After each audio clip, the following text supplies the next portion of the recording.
Morning. आज का हमारा जो टॉपिक है वो सिंपल हार्मोनिक मोशन एसएचएम से रिलेटेड ही है। Kinetic energy, potential energy and total energy, सरल आवर्त गति, गतिज ऊर्जा, स्थितिज ऊर्जा तथा कुल ऊर्जा का हम अध्ययन करेंगे। BSc part first, paper first के मैकेनिक्स पार्ट से हमने ये टॉपिक लिया है जो यूनिट 3 में है। दोलक की स्थितिज ऊर्जा के बारे में हम सबसे पहले पढ़ेंगे। दोलक को अपनी माध्य स्थिति से x दूरी तक प्रत्यानयन बल के विरुद्ध विस्थापित करने में किया गया कार्य दोलक की स्थितिज ऊर्जा में वृद्धि के बराबर होता है। या हम ऐसा कह सकते हैं कि ये हमारा एक पेंडुलम है जो यहाँ से यहाँ तक रोटेट हो रहा है, अपनी गति का दौरान कर रहा है यहाँ से यहाँ तक। ये उसकी साम्यावस्था है। चूँकि वह अपनी साम्यावस्था में ही रहना चाहता है, यानी ये हम बात करते हैं कि वो लटका हुआ है और यहाँ से यहाँ तक वो गति कर रहा है, साम्यावस्था में ही रहना चाह रहा है। लेकिन अगर जब इस बिंदु पर गति करेगा और इस बिंदु पर जब गति करता है, उस कंडीशन में उसे बल के विरुद्ध कार्य करना पड़ता है और वो कार्य होता है वर्क डन इक्वल में F.dx। विस्थापन के विरुद्ध कार्य करना पड़ता है, इसलिए हम इसे माइनस के साथ में लिखेंगे। W equal 0 to x। अधिकतम जो विस्थापन है वो हमारा 0 से लेकर x तक है के विरुद्ध किया गया कार्य इक्वल में माइनस F.dx। चूँकि यहाँ हम देख रहे हैं माइनस F.dx, F. जो dx है वो पोटेंशियल एनर्जी के बराबर होता है, तो हम यहाँ ऐसा लिख सकते हैं इसे minus F dx 0 to x minus Fx minus में 0। या हम इसे ऐसा कर सकते हैं, इनिशियल पॉइंट पे जो पोटेंशियल एनर्जी है वो U0 है और मैक्सिमम पोजीशन पे जो पोटेंशियल एनर्जी है वो हमारी U है, U माइनस U0। यदि साम्यावस्था में स्थितिज ऊर्जा को शून्य माना जाए, चूँकि अभी हमने देखा कि शून्य को हमने U0 लिया है, शून्य माना जाए अर्थात साम्यावस्था के सापेक्ष स्थितिज ऊर्जा ज्ञात की जा सकती है। यानी U0 इक्वल में 0, तो U इक्वल में होगा माइनस 0 to x F.dx। दोलक पर कार्यरत बल जो है अगर हम इस कैलकुलेट करना चाहें, चूँकि F जो है वो चेंज नहीं होता, तो ये होगा x dx 0 to x और dx का जो इंटीग्रेशन करेंगे वो होगा Fx माइनस 0 to x, यानी माइनस Fx माइनस में Fx पोटेंशियल एनर्जी इसके बराबर होगी। या हम ऐसा लिख सकते हैं, परंतु दोलक पर जो कार्यरत बल है F इक्वल हम माइनस के एक्स भी यूज कर सकते हैं। U इक्वल जब हम इसको डिफाइन कर लेते हैं तो क्या है माइनस के एक्स, और F इक्वल में माइनस के एक्स का यूज करते हुए हम इसे जब वैल्यू इसमें पुट कर देते हैं तो माइनस के एक्स माइनस माइनस प्लस में हो जाएगा के एक्स और dx 0 to x। के बाहर ले लेंगे x की पावर 1 प्लस 1 बाई 1 प्लस 1, यानी के एक्स स्क्वायर बाई 2। इसका जो है इंटीग्रेशन होगा लिमिट्स के साथ में u इक्वल में हाफ के एक्स स्क्वायर। लेकिन जो डिस्प्लेसमेंट है उसकी गति का जो हम इक्वेशन हल जो सॉल्व किया था वो है x equal a sine omega naught t plus five, जहाँ पर 5 फेज है, ओमेगा नॉट कोणीय आवर्ती है। इसमें अगर हम x की वैल्यू रख देते हैं, या इसे हम इक्वेशन 1 मानते हैं और इसे इक्वेशन 2 मानते हैं। इक्वेशन 1 में 2 से जब वैल्यू पुट कर देते हैं तो हमें प्राप्त होता है u इक्वल में हाफ के A square sine square omega naught t plus five. u equal में हाफ के x की वैल्यू हमें रखनी है a sine omega naught plus five का होल स्क्वायर, यानी कि A square sine square omega naught plus five जो हमें प्राप्त हो गया है। यहाँ पर अगर हम देखना चाहें, क्योंकि हमने जब फोर्स कांस्टेंट पढ़ा था या जब हमने सरल आवर्त गति की इक्वेशन फाइंड की थी, तो वहाँ से हमने लिखा था ओमेगा नॉट इक्वल में के बाई एम, रूट के बाई एम, और ओमेगा नॉट स्क्वायर इक्वल में के अपॉन एम, और k इक्वल में हम रख सकते हैं m ओमेगा नॉट स्क्वायर, यानी k इक्वल में m ओमेगा नॉट स्क्वायर का यूज अगर हम इस इक्वेशन में कर देते हैं ऊपर वाले में, तो हम पाते हैं u इक्वल में half M omega naught square A square sine square omega naught plus में फाई। ये जो व्यंजक हमें प्राप्त हुआ है ये व्यंजक है सरल आवर्ती गति करते हुए कण के लिए स्थितिज ऊर्जा का व्यंजक है।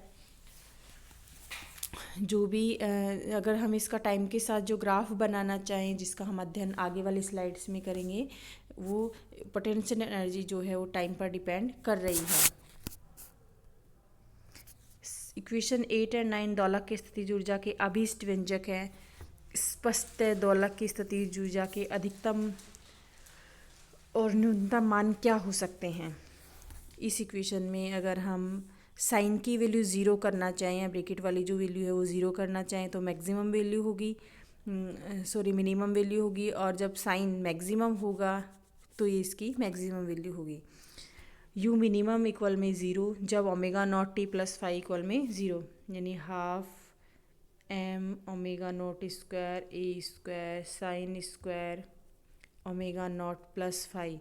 इसमें sine square omega naught plus five क्या हो सकता है, या तो ज़ीरो हो या फिर पाई हो।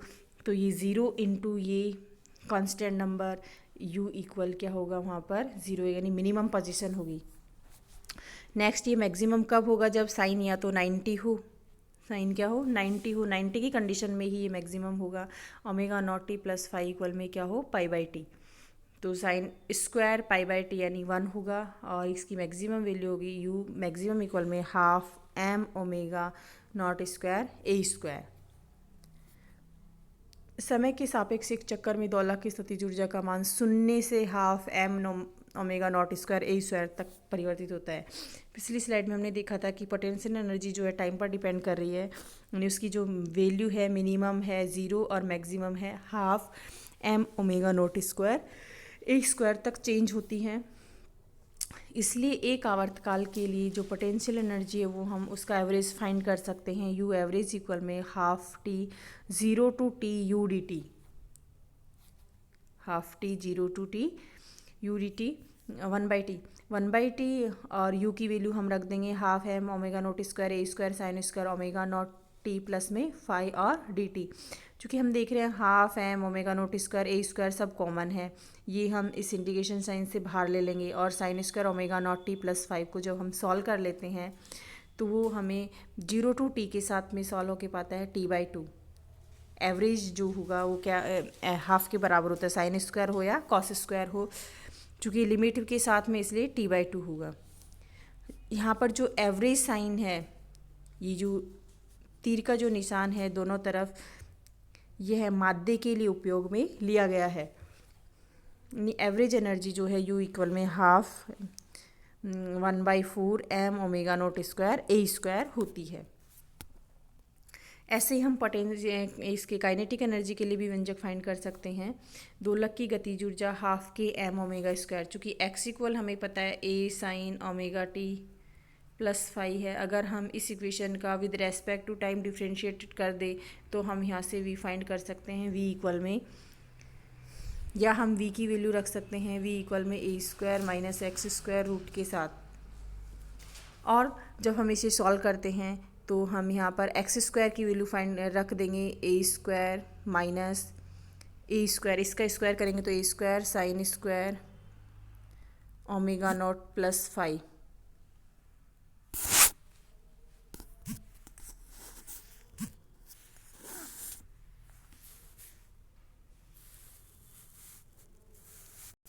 इन सब का यूज़ करते हुए हम यहाँ से पोटेंशियल ये काइनेटिक एनर्जी फाइंड कर सकते हैं के इक्वल में, चूँकि हम यहाँ पर इस स्टेप पे पहुँच गए थे, v इक्वल में root A square minus A square sine square omega T plus five. A square जब हम कॉमन ले लेंगे रूट साइन से बाहर आएगा यानी ए में कन्वर्ट हो जाएगा। 1 माइनस साइन स्क्वायर अंदर होगा जिसे हम कोस square omega T plus five लिख सकते हैं, चूँकि इस पर भी रूट है तो ये होगा A cos omega T plus five. V की वैल्यू ये फाइंड हो गई। इस इक्वेशन में हमें वी की वैल्यू रखनी है half M omega half M V square, half M V square. V equal में हमारे पास में है M omega naught square A square minus X square into में omega naught square A square omega naught square A square. इसकी value अगर हम इसमें रख देते हैं तो हम पाते हैं half M omega naught square A square cos square omega T plus में 5। इक्वेशन 11 एंड 12, 11 और 12, ये इक्वेशन जब हमें एक्सीलरेशन आयाम प्राप्त हो या आयाम दिया हुआ हो या डिस्प्लेसमेंट दिया हो तो हम यहाँ से काइनेटिक एनर्जी फाइंड करेंगे। और अगर हमें साइन या कोस की फॉर्म में यानी आवर्तकाल के रूप में दिया होगा तो हम यहाँ से पोटेंशियल एनर्जी फाइंड करेंगे। अब पोटेंशियल एनर्जी भी मैक्सिमम या मिनिमम हो सकती है, किस किस कंडीशन में मैक्सिमम होगी किस कंडीशन में मिनिमम होगी वो हम यहाँ देखना चाह रहे हैं। जब हम omega naught T plus 5 equal में क्या रखें, ज़ीरो या पाई, ये जब जीरो किस कंडीशन में कोस पाई बाई कोस ज़ीरो जो होता है वो 1 होता है, उस कंडीशन में मैक्सिमम होगा। चूँकि कॉस 90 होता है वो 0 होता है, उस कंडीशन में यह मिनिमम होगा। तो मैक्सिमम के लिए हम कंडीशन रख सकते हैं कि ओमेगा नॉट टी प्लस 5 या तो 0 हो या पाई हो। मिनिमम के लिए हम रख सकते हैं कि ओमेगा नॉट टी प्लस 5 क्या हो, पाई बाई 2 के बराबर हो, तो हमें मिनिमम काइनेटिक एनर्जी प्राप्त होगी। वही हम एवरेज फाइंड करने के लिए उसी इक्वेशन का एवरेज लेंगे, चूँकि half M omega naught square A square, इसको इंटीग्रेशन साइन से बाहर लेंगे। Cos square omega naught T plus 5 का जो एवरेज है वो हाफ होता है, तो हाफ इंटू हाफ 1/4 में कन्वर्ट हो जाएगा, 1/4 M omega naught square A square. ये एवरेज एनर्जी है काइनेटिक एनर्जी। चूँकि हम टोटल एनर्जी फाइंड करना चाहते हैं, टोटल एनर्जी में हम यहाँ पर E इक्वल लिख सकते हैं U प्लस की पोटेंशियल एनर्जी प्लस में काइनेटिक एनर्जी। पोटेंशियल एनर्जी और काइनेटिक एनर्जी दोनों के लिए हमने व्यंजक प्राप्त कर लिया है, दोनों की वैल्यू हम इसमें रख देंगे। दोनों में क्या कॉमन आ रहा है यहाँ हम देख रहे हैं, कॉमन जो आ रहा है वो है half M omega naught square A square, half M omega naught square और ए स्क्वायर कॉमन आ रहा है। यहाँ से साइन स्क्वायर कॉमन आ जाएगा और यहाँ से अंदर जो रहेगा वो cos square. Sine square plus cos square equal में क्या होता है, 1 के बराबर होता है। तो जो व्यंजक हमें रिजल्टेंट जो हमें प्राप्त होगा वो होगा half M omega naught square A square.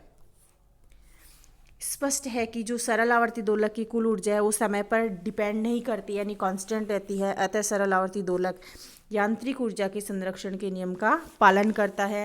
इसकी ऊर्जा द्रव्यमान एम आयाम की वर्ग ए स्क्वायर तथा कोणीय आवर्ती की वर्ग के अनुक्रमानुपाती होती है। यहाँ से हम देख सकते हैं कि जो टोटल एनर्जी वो प्रोपोर्शनल है किसके, एम के प्रोपोर्शनल है ओमेगा नॉट स्क्वायर के और ए स्क्वायर के। डज नॉट डिपेंड टाइम, यानी ये टाइम पर निर्भर नहीं करती है। अब हम यहाँ देखना चाहते हैं, एक समराइज हमने यहाँ पर ले लिया है, भौतिक राशि हमने ली है, विस्थापन के सापेक्ष हमने इसे देखा है और समय के सापेक्ष हम इसे देखना चाहते हैं। विस्थापन को हम लिख रहे हैं x equal A sine omega naught T plus 5। Velocity को हम लिखते हैं v इक्वल में omega naught root A square minus X square या v इक्वल में A omega cos omega naught T plus 5। ये टाइम की फॉर्म में है, ये हमारे डिस्प्लेसमेंट की फॉर्म में इक्वेशंस हमने लिखी हैं। एक्सीलरेशन को हम लिख सकते हैं f equal minus omega naught square x और यहाँ से f इक्वल होगा माइनस ओमेगा नॉट स्क्वायर ए sine omega naught T plus 5। यहाँ से हम x से v फाइंड कर सकते हैं और v से हम एक्सीलरेशन भी फाइंड कर सकते हैं। बल जो f equal minus M omega naught square x, f equal minus M omega naught square x की वैल्यू हम यहाँ से रख सकते हैं A sine omega naught T plus 5। जहाँ जहाँ एक्स है उसकी जगह हमें यूज़ करना है A sine omega naught T plus 5। तो ये टाइम की फॉर्म में हमें इक्वेशन प्राप्त हो जाती है। Potential energy half M omega naught square X square, half M omega naught square A square sine square omega naught T plus 5। ऐसे ही हम पोटेंशियल एनर्जी के लिए लिख सकते हैं half M omega naught square A square minus X square, और इसके लिए हम लिख सकते हैं K equal half M omega naught square A square cos square omega naught T plus 5। ये हमारे वेरिएबल्स थे जो डिपेंड कर रहे हैं एक दूसरे पर, विस्थापन, वेग, त्वरण, बल, स्थितिज ऊर्जा और गतिज ऊर्जा। अब हम इन्हीं से रिलेटेड एक ग्राफ ले लेते हैं। ग्राफी निरूपण हम देख सकते हैं यहाँ पर x equal A sine omega T, जिसकी हम यहाँ पर के एवरेज भी फाइंड कर सकते हैं 1/3 M omega naught square A square.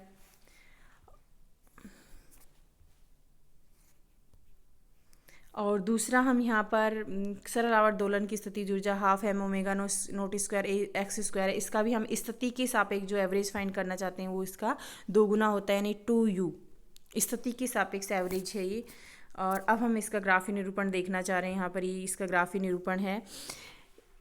चूँकि इक्वेशन हमें एक एक लिखनी पड़ेगी। X equal A sine omega naught T plus five. Sine जो वेव है जीरो से स्टार्ट होती है, यानी एक्स के लिए जो हमें ग्राफ मिलेगा वो इस तरह का मिलेगा, जीरो से स्टार्ट होगा और मैक्सिमम तक चलेगा। दूसरा x equal A sine omega naught T plus five से हम वी फाइंड करते हैं, तो ई कन्वर्ट हो जाता है ए कॉस ओमेगा टी, यानी वी के लिए जो ग्राफ है वो मैक्सिमम से स्टार्ट होगा, और फिर ये चलेगा। ऐसे एफ़ के लिए जो ग्राफ है वो नेगेटिव साइन के साथ F equal minus M omega naught square X है, यानी माइनस एक्स के साथ चलेगा, माइनस जीरो से स्टार्ट होगा ये। फिर हम देखना चाह रहे हैं पोटेंशियल एनर्जी के लिए कर्व। जो पोटेंशियल एनर्जी के लिए जो कर्व है वो हमारा इस तरह से आएगा, और काइनेटिक एनर्जी के लिए जो कर्व है वो इस तरह से आएगा। दोनों को अगर हम लेना चाहें एक ही एक्स पे, तो ये हमारा पोटेंशियल एनर्जी के लिए कर्व है। पोटेंशियल एनर्जी के लिए कर्व होगा जिसे हम पी ई से लिख सकते हैं। दूसरा काइनेटिक एनर्जी के लिए जो कर्व होगा वो हमारा इस तरह से होगा, या हम देख सकते हैं ऊर्जा संरक्षण के नियम का पालन हो रहा है इसमें, यांत्रिक ऊर्जा संरक्षण के नियम का पालन। इस तरफ से हम टाइम ले लें और इस तरफ हम एक्स ले लें, या हम एक अक्ष पे काइनेटिक एनर्जी और दूसरी अक्ष पे क्या लें, पोटेंशियल एनर्जी, तो हमें इस तरह का वक्र प्राप्त होता है। Thank you.